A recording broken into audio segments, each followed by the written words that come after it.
السلام علیکم ورحمۃ اللہ وبرکاتہ۔ بسم اللہ الرحمن الرحیم۔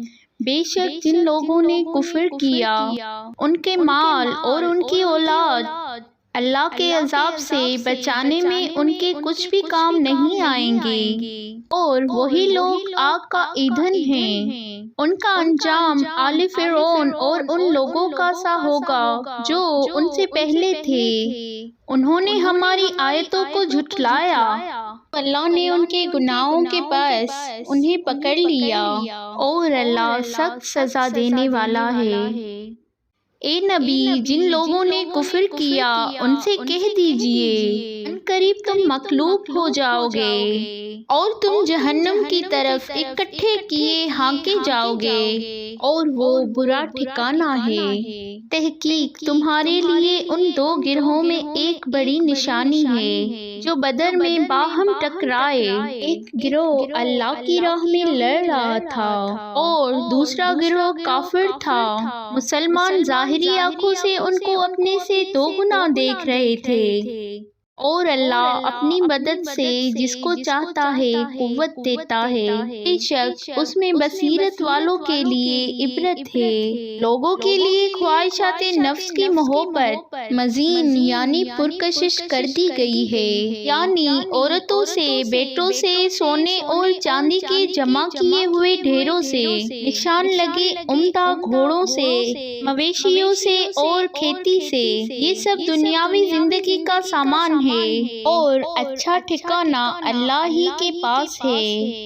اے نبی، کہہ دیجئے کیا میں تمہیں ان سے بہتر چیز بتاؤں؟ پرہیزگاروں کے لیے ان کے رب کے پاس باغ ہیں جن کے نیچے نہریں بہتی ہیں، وہ ان میں ہمیشہ رہیں گے، اور وہاں ان کے لیے پاکیزہ بیویاں ہوں گی، اور انہیں اللہ کی رضا حاصل ہوگی، اور اللہ اپنے بندوں پر خوب نظر رکھنے والا ہے۔ جو لوگ کہتے ہیں اے ہمارے رب، بے شک ہم ایمان لائے، پس تو ہمارے گناہ بخش دے اور ہمیں آگ کے عذاب سے بچا۔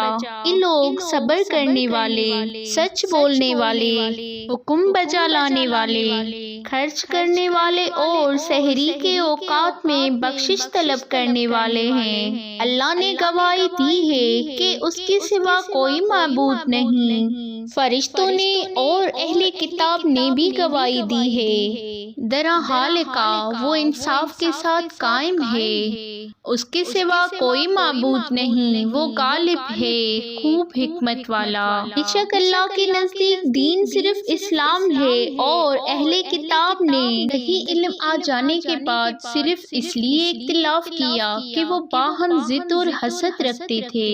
اور جو کوئی اللہ کی آیت کا انکار کرتا ہے تو بے شک اللہ جلد حساب لینے والا ہے۔ اے نبی، پھر اگر وہ آپ سے جھگڑا کریں تو کہہ دیجئے میں نے اپنا سر اللہ کے آگے جھکا دیا ہے، اور میرا اتباع کرنے والوں نے بھی، اور ان اہل کتاب اور ان پڑھ لوگوں سے پوچھیں کیا تم اسلام لاتے ہو؟